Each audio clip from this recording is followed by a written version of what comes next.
Hi, everyone. Want to welcome you back to our VBC One One Take studio. Really excited for this week's guest. We have Jimmy Liu, who is from Eclat, going to talk to us about the work that they're doing over there.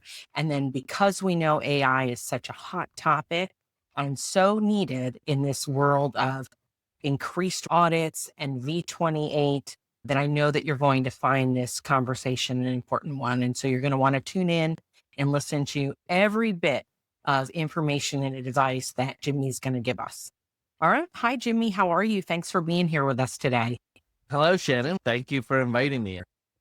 We're so glad to have you. And I know we got to spend some time before and wicked smart and really enjoyed getting a chance to talk with you.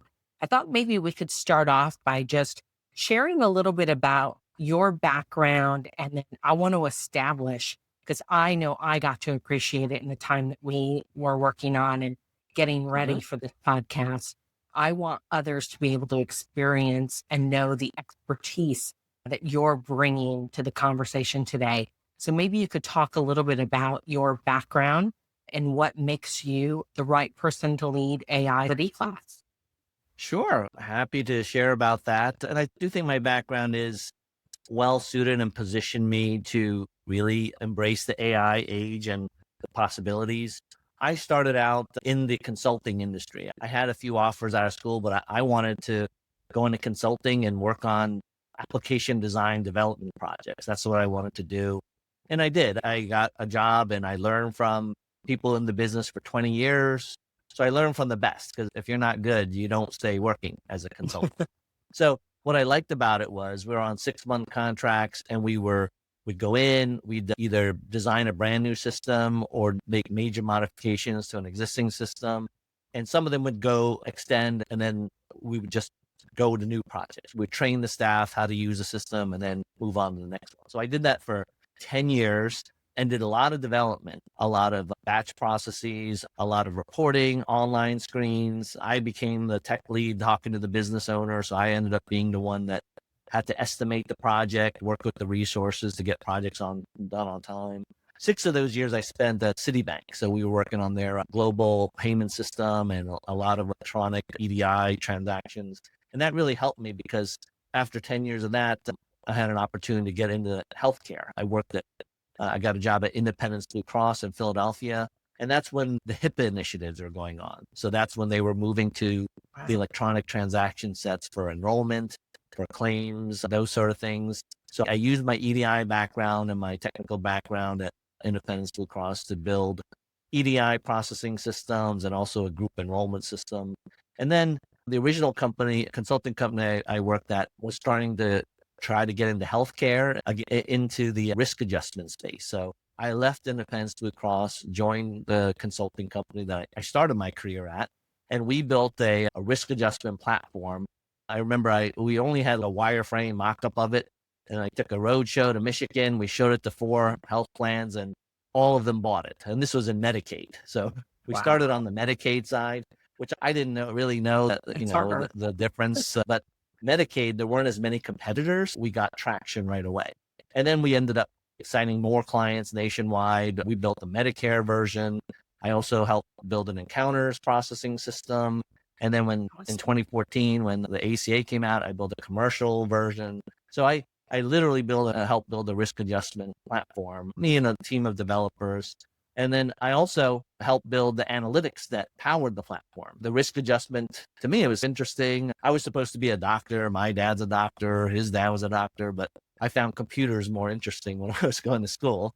And it's still, this risk adjustment still had some clinical element to it. And in the end, I found it has a social purpose. You're identifying people that are in need of care because they have chronic conditions, but for some reason they're not going for care, or they're not caring for themselves. So the suspecting logic really helps identify those people. And of course, that's AI, and data science was big back then. So we changed our suspecting to use AI and the power of AI, from more clinical rules and using comorbidities and pharmacy classifications, things like that.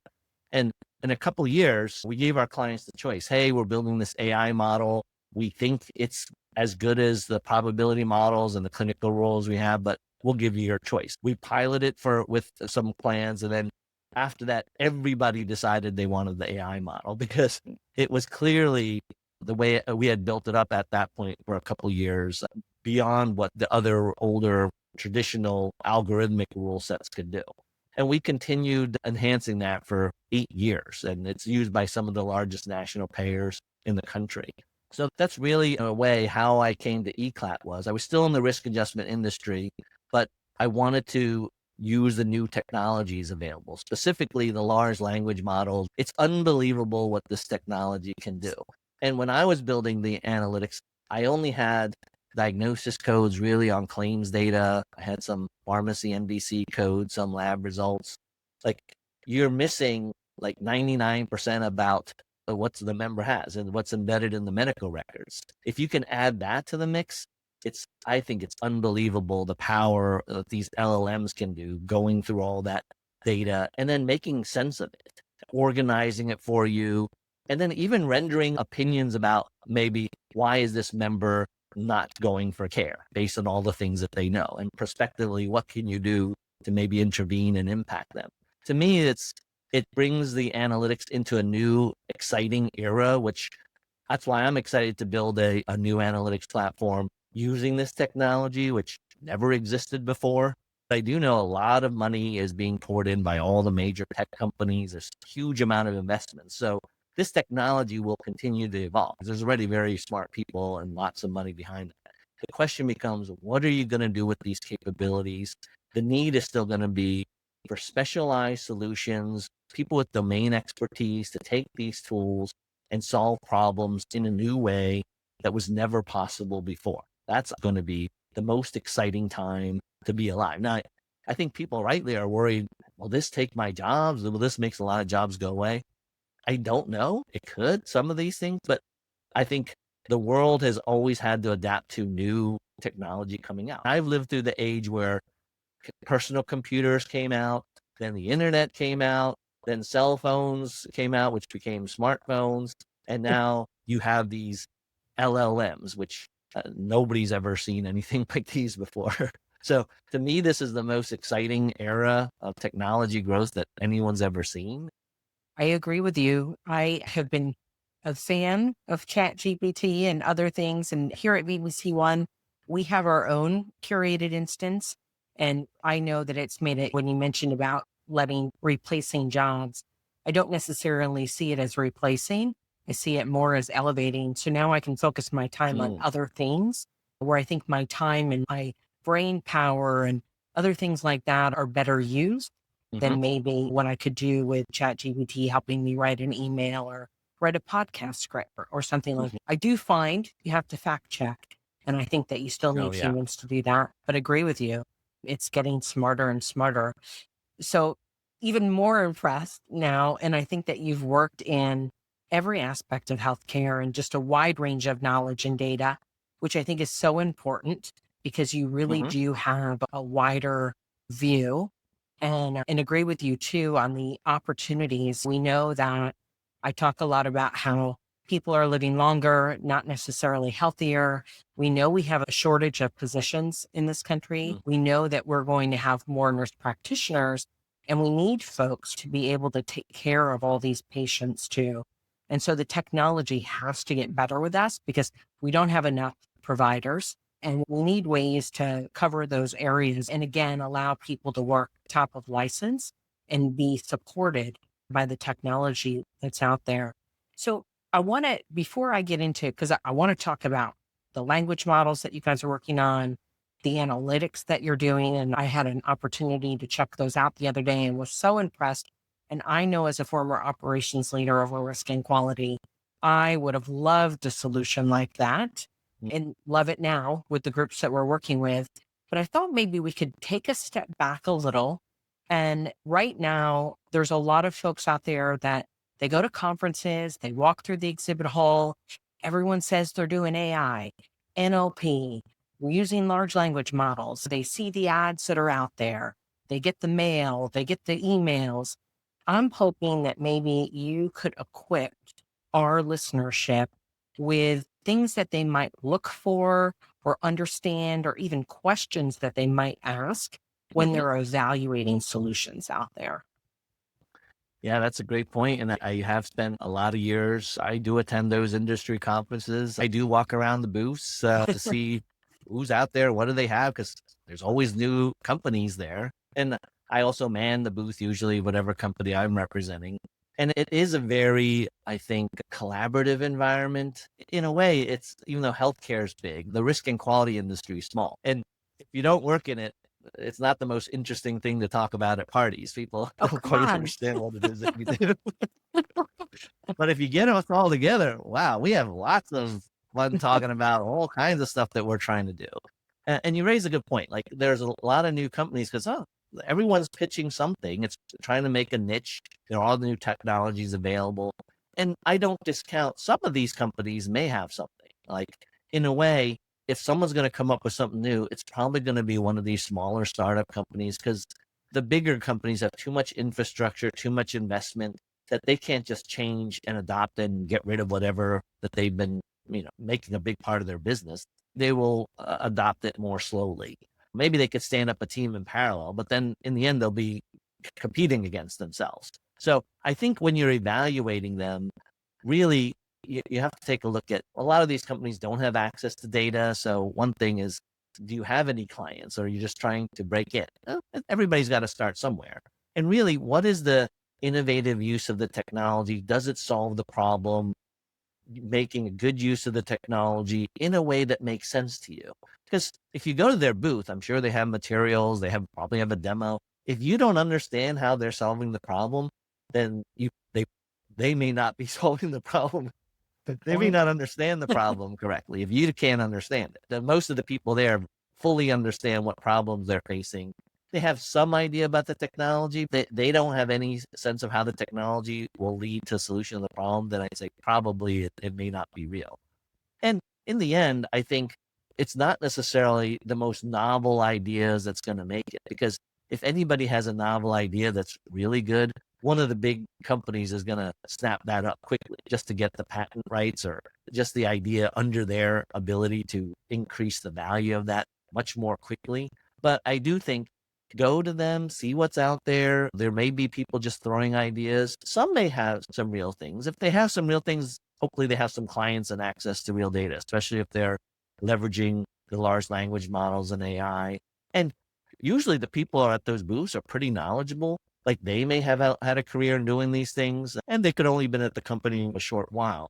That may be okay. But in the end, it's like everybody has to be their own curator of what to really get more details on because it's expensive. You can't know about everything. And I'm sure a lot of these people, their companies pay money to then go to these conferences to find actual solutions. So you do need to be discerning. And think you get a feel. If you talk and you feel, I'm not sure that this is all there and you don't get a sense of confidence from the people talking about it, you're probably right. I appreciate what you said too about small companies being able to be innovative.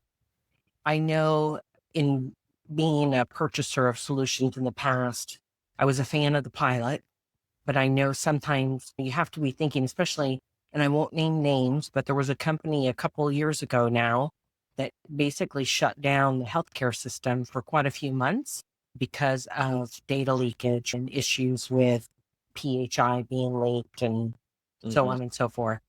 Just curious, what would you share or what would you say to, as far as maybe questions to ask or things to look for to make sure that, I know you talked about making sure the company is reputable, but also too that it would be scalable, Hmm. because you would want to make sure is someone, if I have 100,000 lives or 1 million, 4 million lives, I want to make sure that the tool that I'm investing in is going to be able to handle my data, to handle it well.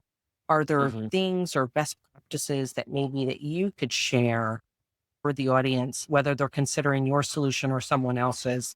What are some things that they can either look for to make sure that a partner is going to be scalable or how they would approach that? Do they start as a pilot, move into something bigger? Do you have any other recommendations if they had to go faster as opposed to slower in the beginning? And then also to maybe some things around protecting the data, which I love I'll get into the claims bit here in a second that you mentioned, but what they could do also to ensure the integrity and the safety of that data. Yeah, those are all very important things. Security is paramount. As you said, all you need is one incident. And Yeah. even if you're a big company, you're going to take a major hit. You may not survive those hits. Yeah. And I think people take it for granted. Of course, all these companies, if in the healthcare, they're going to hire a chief information security officer or something. Yeah, that doesn't mean they can stop everything from coming in. And we could see even in the news, the big guys get hit too. Yes. And so I'm not saying that a small company or mid-sized company or one of these companies, if the big guys can't protect themselves, it's really not about that. It's, do they have the things in place to at least make you think, all right, they're serious? Like, are there solutions or architecture? Do they have a HITRUST certification? Are they a SOC 2? Those are hard and expensive to get. It's a rigorous Yes. road. So that at least shows you, hey, they put up the money, the time, even if they haven't sold a lot, that they know this is a non-negotiable. And it really is. Most of the big entities out there, they won't do business with you, especially with healthcare data, unless you have these certifications. So that's the biggest hurdle really to getting off the ground if you're in the healthcare space. And then I would say, you don't really have to be a system architect, but you really want to know, okay, how does the data process? Is it software as a service? Do we host it? Like, where's the data moving? Especially with providers. Most of the providers aren't going to let anything travel outside their EHR. So it really has to be, if it's a provider or payer solution, you want to at least know, can you describe to me what is the data flow? And in terms that I don't have to be a systems architect to understand what you're talking about. And if they have these certifications, somebody's looked at it, but at least have them explain it to you. And then, of course, in today's world, really most of the processing and work happens offshore. Now, not in every case because healthcare doesn't allow it, but for the economics of it to make it affordable, especially where there's humans involved, there is an offshore. So you want to ask if that's part of what they offer. Usually there's an onshore and an offshore offering. And then also the scalability, you're right. A lot of these small companies may not be an architecture that scales. So you want to hear, can you scale? What architecture are you on now? Are you on AWS, Azure, something you've heard of? Is it cloud-based? And I'm not saying it has to be one of those, but it should be something you've at least heard of as familiar. If not, go check it out and say, what is this? Because usually anybody who expects to have success it's expensive to re-platform. So Yes. usually your business has to be very successful for you to pay the cost of re-platform. So if you're new starting out, you should already build in that we expect to be successful. We can handle really unlimited volume. It's just about the sales and the growth at that point. I would say most companies that are building it the right way would take care of that in the first place. And it's not necessarily even more expensive because you pay, what you use. It just shows that they're thinking forward. So if all those things align, I'd say they're at least worth talking more in detail because they've done some of the homework. They've done some of the things that the barriers to make it in healthcare, the security things. Beyond that, then you have to say, is what they built really solve anything? Or is it, if it's really new and nobody's even solved that before, I'm not discounting it, but is it a problem that if no one solved it before? It could be. Those are some of the new inventions, but if you've never heard of it, I would question it too. Most people are solving things using technology that is solved poorly today.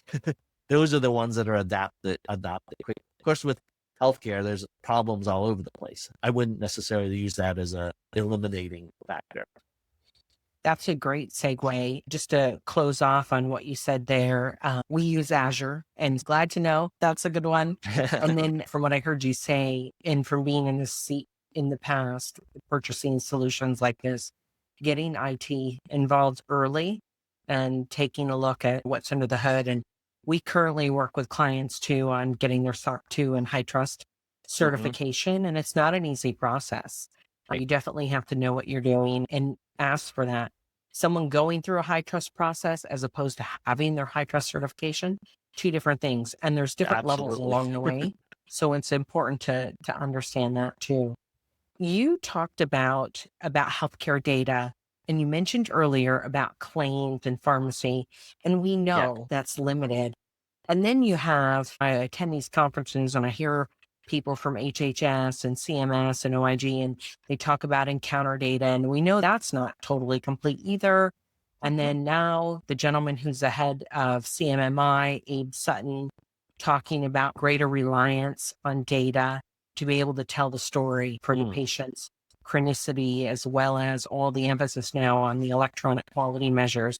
You mentioned something earlier, I think that was really important, and that's those large language models and how that's really moving us beyond HL7. I think the data and the structured columns, that you really have freedom now to go out and grab other data that might not have been on that claim, but exists elsewhere in that patient record.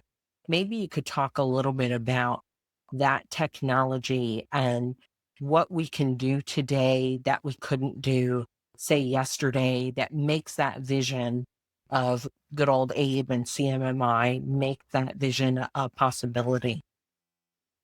Yeah, and I really think since I've been doing it without the benefit of some of these tools that are available today, I know it's hard work. You need talented people. Now with these tools, everyone can be talented in a way if you figure out how to use these tools. And like you mentioned, like some of these government agencies, and they have more data than anybody else because they require it if you're in a government sponsored healthcare. But it's the quality, right? The whole Yes. point of, hey, what else does the government need? They have all this encounters data that they collected for over 10 years now. What else could they possibly want to know? It's what you have to realize is if you walk it all the way back to where did that encounter data come from? It came from claims. It came out of a provider office, a hospital, some outpatient clinic. And those are busy places with doctors now having to use these EHRs and maybe not that familiar with it. And I've talked to a few people that these EHRs actually may have made the medical documentation go backwards because because there's Yes. so many things that they're required to fill out. Everyone's using the smart phrases, right? We're just copying and pasting because I barely have time to see the patient. Now I have to spend 15 minutes documenting what I said to them. The technology can help, but in the end, whatever made it onto the claim, and of course, on the provider side, there's a business and just the medical billing, the revenue cycle management. They can't get everything on there that all these payers want. The payers all want different things. So it's very complex for them already, even if they have the information electronically present, they don't always do it in the right format. So if that's the backdrop, then whatever made it through to the payer, they're transforming it from the original claim through their claim adjudication and wherever they stored it into a EDI 837 that the government wants. Lots of stuff fall off by then. So the Yep. government has, after you whisper down the line, some semblance of what happened in the provider's office, but you probably missed a lot of the details. And I associate it to, if you say, what does the LLM bring to the table? It's almost if you know somebody, right? Let's say you just met somebody new. And in fact, like for you, I didn't really know you that well. So I looked at your LinkedIn profile. So you get a sense of, okay, I get a sense of what this person's about. But instead of that, let's say instead I had access to your personal diary that you kept for years and years. And I read everything about this. Now I know this Shannon Decker like way more than there's certainly stuff I didn't get in from the LinkedIn profile, right? And that's the kind of thing. Like if you accumulate all the providers' medical records and what they paid attention and wrote down, they're writing down stuff that's not making it onto the claim. And when you put it together and you have a large language model go through it, I think nobody knows how much is in there. I can tell you for one thing, way more than was on the claim, and you can probably make sense of it because that's what these large language models are very good at doing, especially if you feed it millions of records and it starts to look at and get a sense of, hey, I've seen people in medical records like this before. And here's one, and they're probably similar to some of these other things. And now we can start doing trending, forecasting, predicting, modeling, and you can ask it questions like, What I'm thinking is possible is feed a large language model all the traditional medical claims, pharmacy, lab, then feed it the medical records, let a LLM pour through it, and then ask, hey, do you think this member is in danger of not completing some of these care gaps based on their past utilization and what the doctors wrote down? It'll render you a response and maybe even suggest why they think they may not complete that because they have a transportation issue, they have food insecurity, they have something go on. If the doctors noted it somewhere, they'll know about it. And I think that's the unknown area of what is it all these medical records that all the analytics platforms, including the ones I helped build, did not have access to. If now you can have access to it and tools can mine through that and make sense of it, and then now you can ask it questions or feed it to go through everything and see if there's anybody that fits certain criteria. It's a whole new analytical world that you will know tons more. Yeah. And then I think the industry will evolve. Now, what do we do now that we know all this stuff? It's just going to spearhead a lot of growth, activity, interest. I could see other companies popping up to take action on what these LLMs are now pointing out is really causing these people not to go for care, not to get their care gap and risk gap closed. Now, what are you going to do about it? So that's why I think, Shannon, that even though it might be a little scary, oh my gosh, are we opening up a genie bottle that we can't put back? You're not going to put it back anyway. Every country in the world is, or most of them are investing in this. It's going to grow. The question is, if it's here, should I use it? I think, yeah. And what should you use it on? Probably try it on everything and see. Health care for sure, though. Healthcare just has so many manual silos, technology issues. That's why we have all these problems. Certainly, I see it, even specifically the risk and quality industry. I think even though I've been going to these conferences for years, and people have said, how come they keep talking about the same thing at all these conferences year after year? I said, probably because they didn't solve the problem yet. Yeah. And maybe with these large language models, with this additional information to make available to analyze, the next years of conferences will be talking about what people use with this information and how they solve some of these long entrenched problems for real this time. You have to. I know I mentioned earlier about people living longer, not necessarily healthier.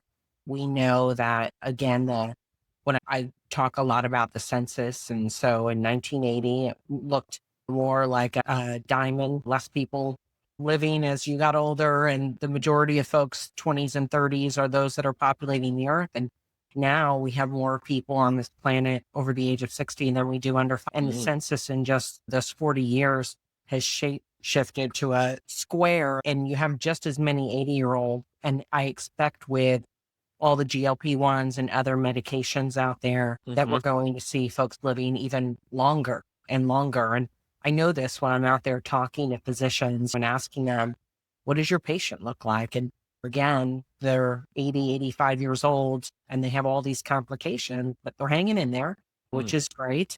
So there's been this talk about how do we take care of that? There's that quintuple aim. So right care, right time, right place, right price.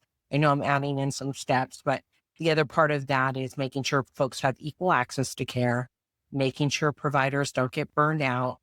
And then even with the one big, beautiful bill, I have worked through that. And even we know in earlier models too, that have been released by CMS, wanting to bring in social determinants of health. You mentioned food insecurity and transportation, things that might get in the way.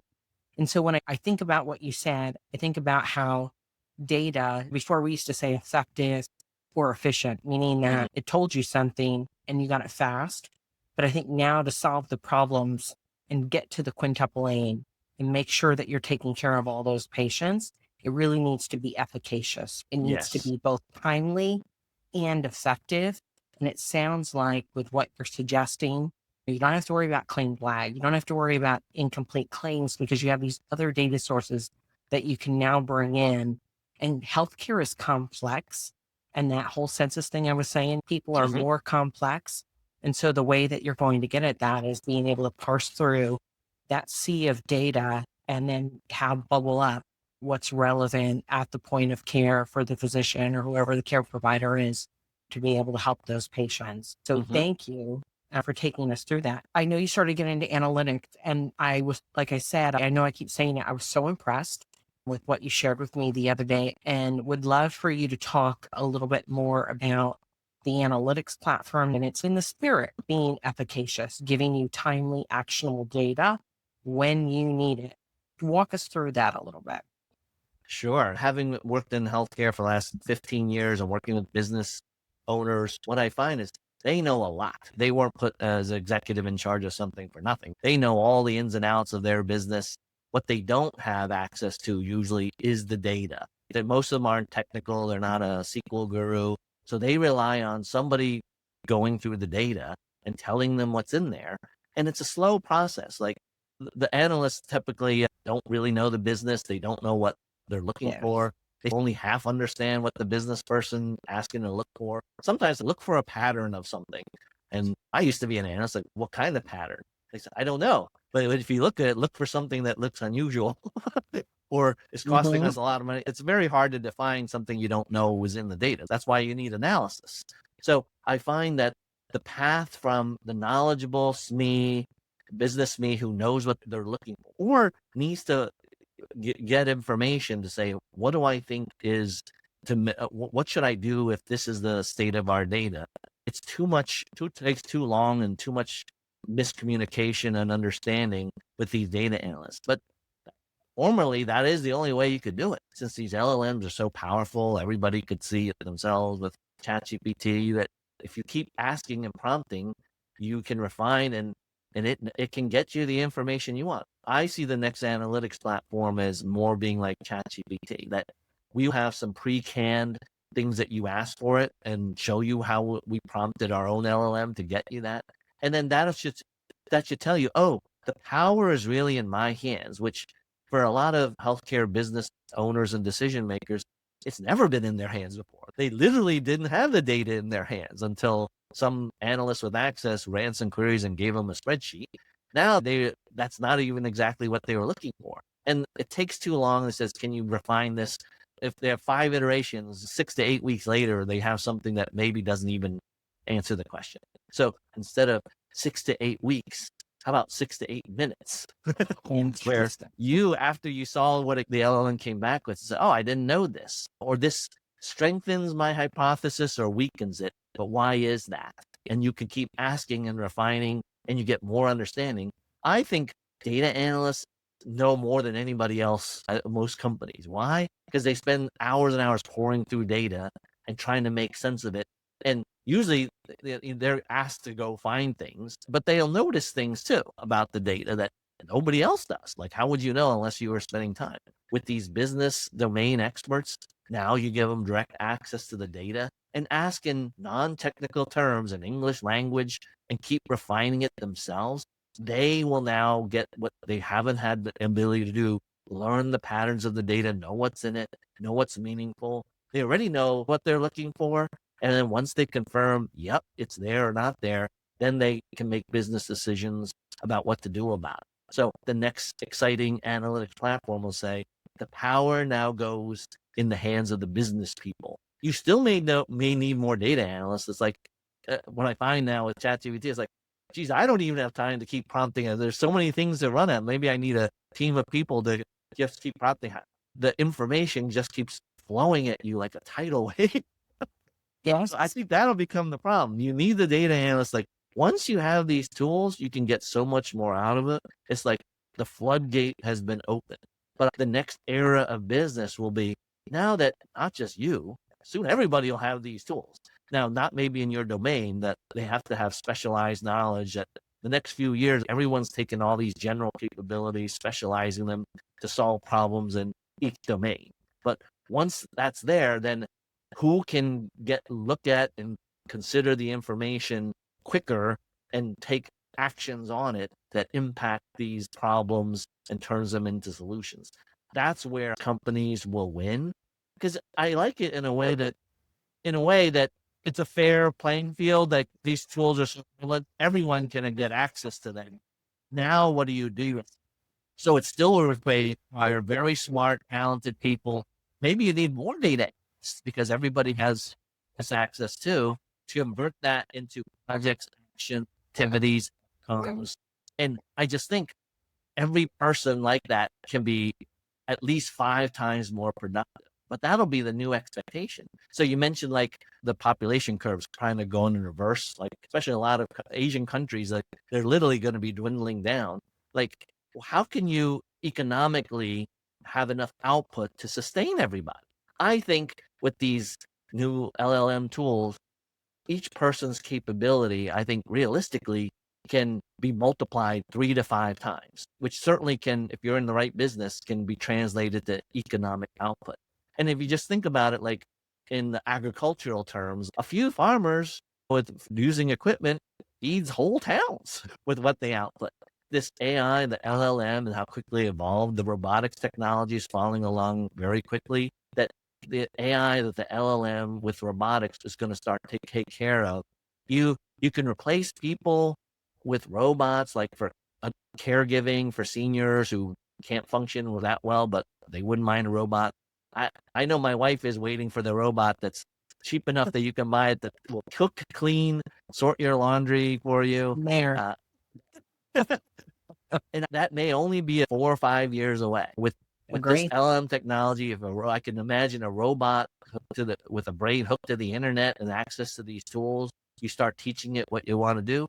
I think it becomes very possible.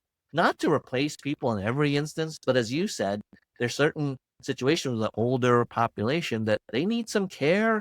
There's not enough doctors. Really, I didn't become a doctor says I can't learn all this stuff, and I don't want someone's life in my hands if I make the right decision.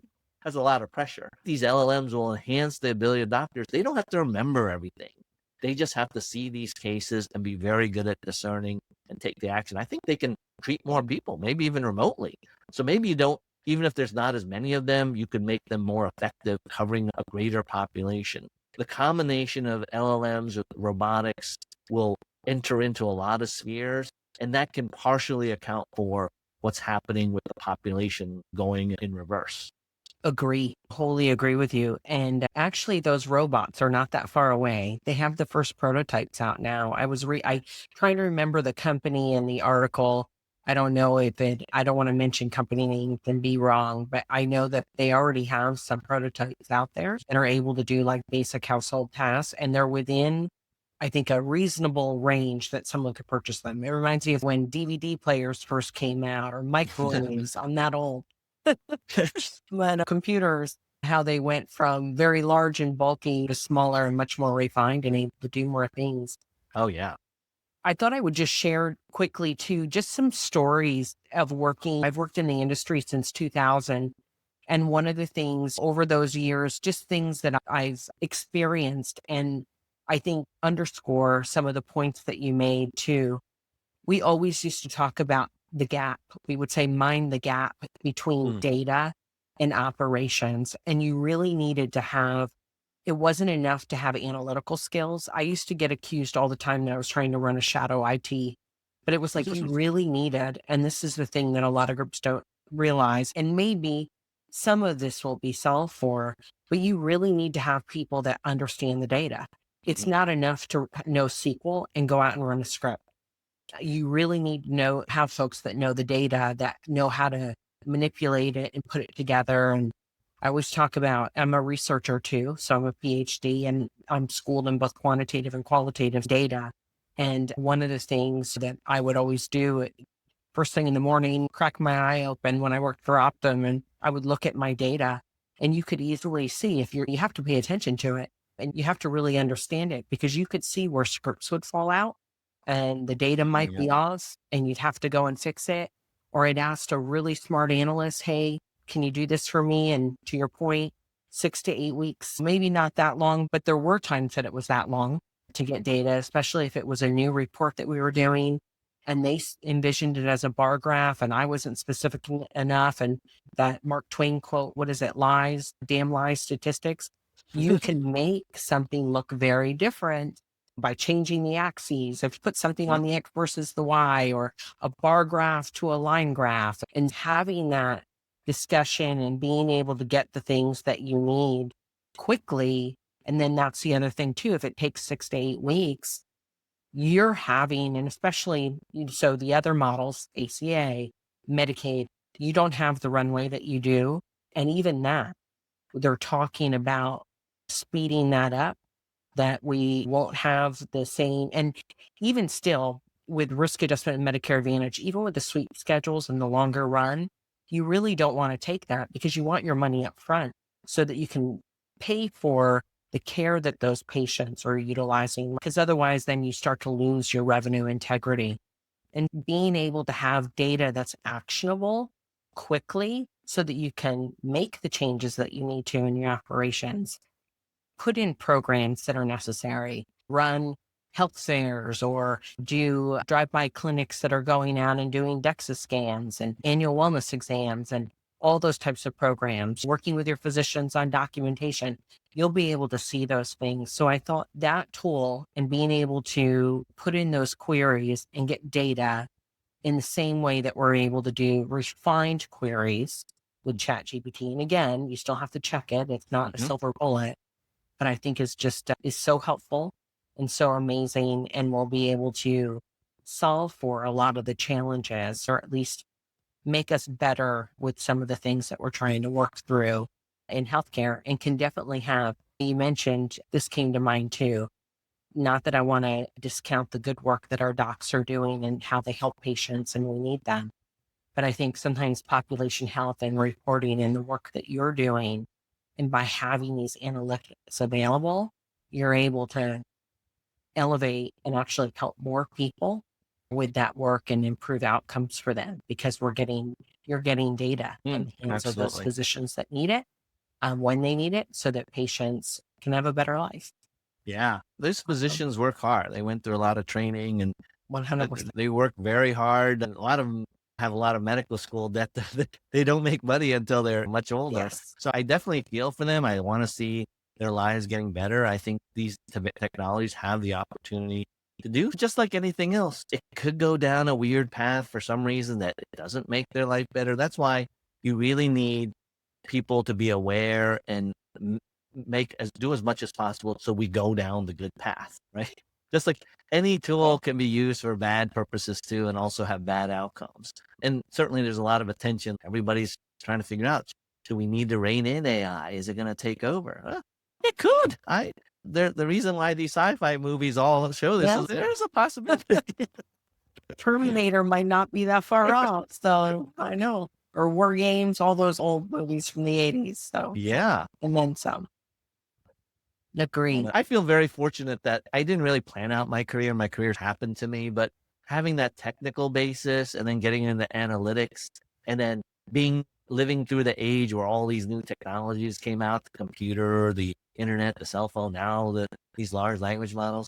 Just I don't know there's ever been a generation that had this much technology available. And I'm glad I'm still around to see this newest one because I think in a way it could be the great equalizer because if everybody now has all the information that's ever been in the palm of their hands and an assistant to ask questions and serve up the knowledge that they need, now what can everybody do? So Yes. in a way, if you outfit everybody with that, now it becomes who's creative, who can figure out how to solve a problem in a new way, a better way, who can utilize these tools most effectively.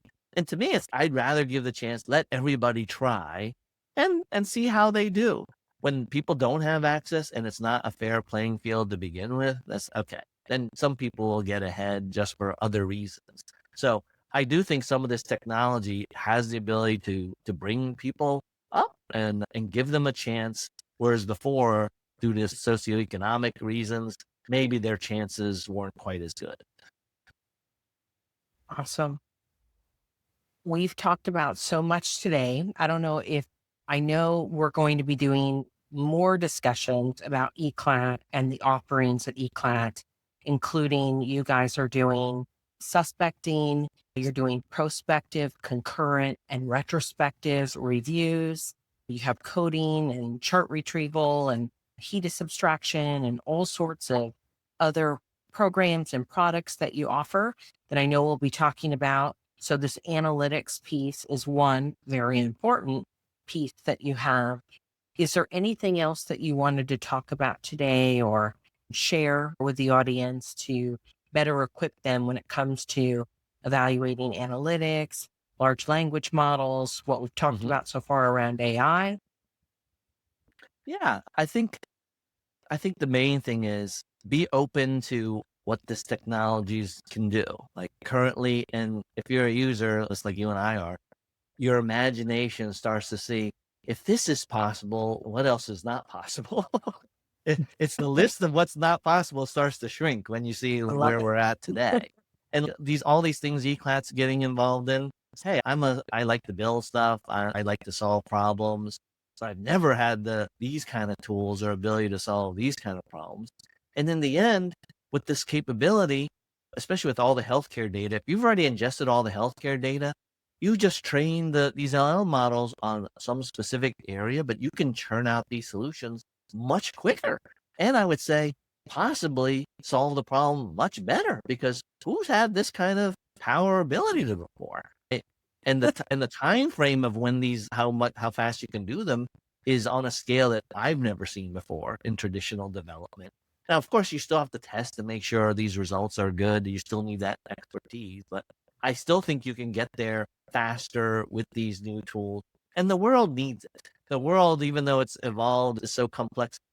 Some can argue it has more problems than ever before. It could be true. So if you have all these problems, somebody needs to use the technology and try to find ways to solve them. And certainly in the world, not everybody has as things as good. So I can understand if this technology exists, why are there still people starving in places? If we solve some of the problems, maybe the more attention be given to the less fortunate and the real world problems.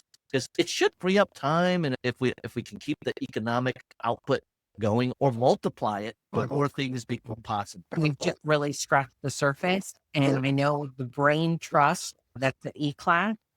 I'm just expecting so many great things from you and the team, especially now that you've joined the team as well. So I want to thank you, Jimmy, for being with us today. I know folks will be able to see you. I always run into you at Rise conferences. I know that you guys are at other conferences too.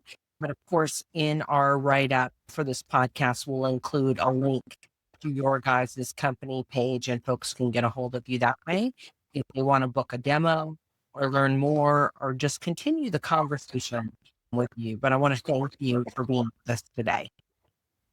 Thank you so much for having me. I really enjoyed it. Awesome.